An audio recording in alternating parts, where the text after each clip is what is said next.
drills all the time. We had that with Calgary a couple weeks ago, and obviously last night, and tonight again. So these are good games for us to kind of prepare for what to expect next year. And there's a lot of things to build on here in the last couple games. Here we can use these division games as little measuring sticks, and for teams that are good hockey teams that are in the playoffs. So important for us to come out and have a good effort, and I think we'll do that. Is it unfortunate that, considering the way your season went, it would have been so nice to be playing the Ducks right now with both teams trying to get into the playoffs after the playoff against the Ducks last year? Yeah, I mean, total buzz in the building. Yeah, I got to watch that. I was back home already, unfortunately, but I remember watching that series, and it was quite special. And every time we seem to play Anaheim, there's that extra buzz around the game, and even only being part of it for a couple of games now, we've had some really good hockey games with them overtime, some wild finishes, and I think it's going to be the same tonight. Obviously, we wish we were in a different position, but it is what it is, and I think we've been growing as a team, and a lot of guys have been growing individually. So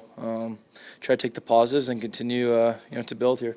I know you're familiar with Connor prior, to you coming here, but what have you sort of made of this run on his part to get the points lead? And I'm sure him and the team hoping that he can hold it through the remainder of the season. Yeah, I mean, he's a special hockey player. I mean, that's kind of the most obvious statement. When he comes to the rink every day, he wants to be the best, and for guys in the team like myself, I mean, he might be younger than a lot of guys, but everyone pushes to be as good as him, and that's kind of what you want in a leader. I mean, everyone tries to go out there, and you see what he does, and you go, okay, I got to step my game up a little bit. And people might not realize that quiet leadership that he possesses, that he challenges everyone to be better. I think he pushes everyone in that aspect, and obviously for him, I mean, he wants to be the best in the world, and I think he is, and I think he's proven it the last little while. And I saw a stat. I think he has 23 goals his last 25 games or something. That's pretty impressive, and he does it all. And it's type of players like that you want to be around every day, and it's a privilege to have him on your team.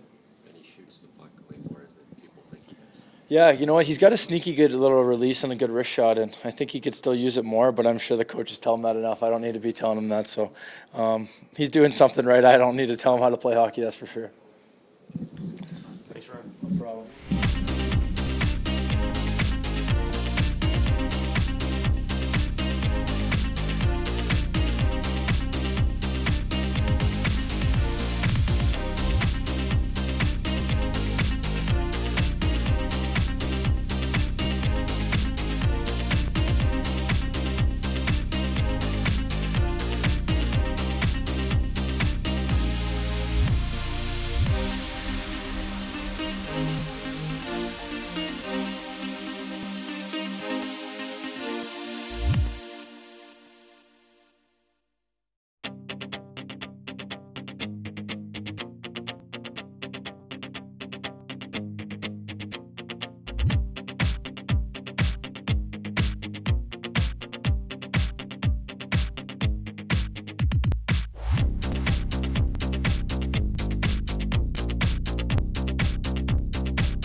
obviously like getting the first goal is huge, but are you guys approaching this? No, we're not, which is an amazing thing. We still prepare, we plan. Sometimes the breaks go your way, sometimes they don't, but there hasn't been a magic potion that we've sprinkled around the locker room. We haven't dramatically changed meetings or anything like that. We're a little more focused. Bounces have gone our way. I look at the goal in Tampa Bay. Things have worked out well for us in the first 5 to 10 minutes, where earlier in the year it didn't, and sometimes that's hockey. Todd, late last season, Connor sort of put on a spurt, I guess, points-wise, and really upped his game. Is it similar this season? Are you seeing kind of the same feel or vibe from him, or is it totally different? I think that's fair to say, but obviously the circumstances are a little bit different. Us going on a run at the end of last year and getting into the playoffs versus this year, so that's the biggest difference. But the push and the production and the leadership that he's provided us over the last little bit is very similar to last year's. Ethan Bear, what do you like in his game?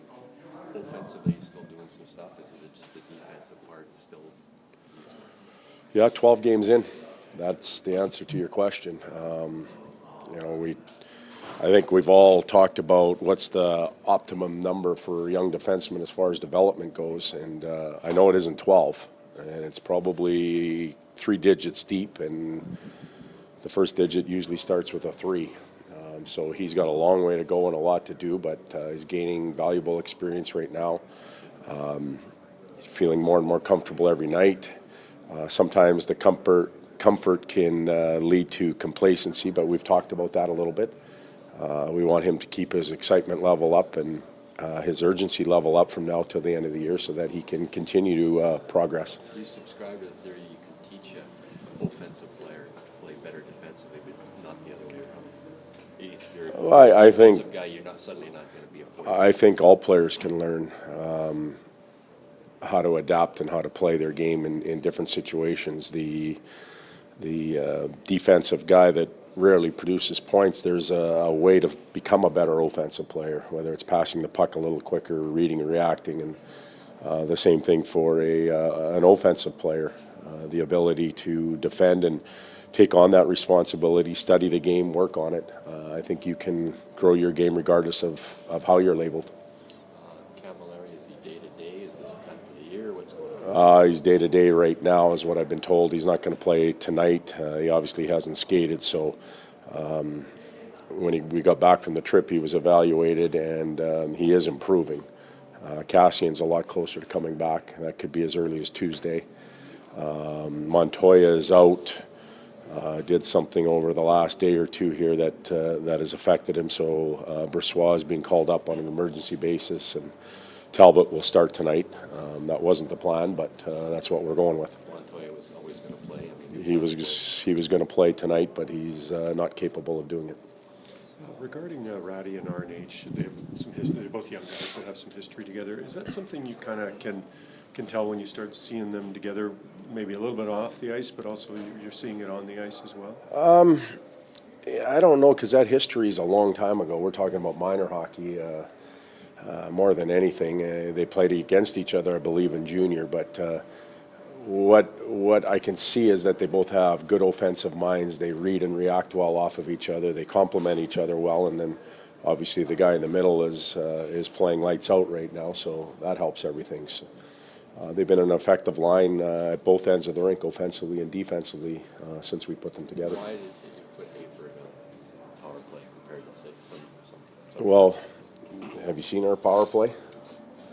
Yeah, it's No, time. I guess you We could've just keep changing things. So like, gone down the whole list and said, somebody else. well, we've tinkered with the guy net front. We've tinkered with the right-handed shot. We put Leon in a different spot. We put Connor in a different spot. We've moved the quarterback around. We've started the B unit. We've gone back to the A unit. So now we're trying a different righty there. How's that? You can write that one.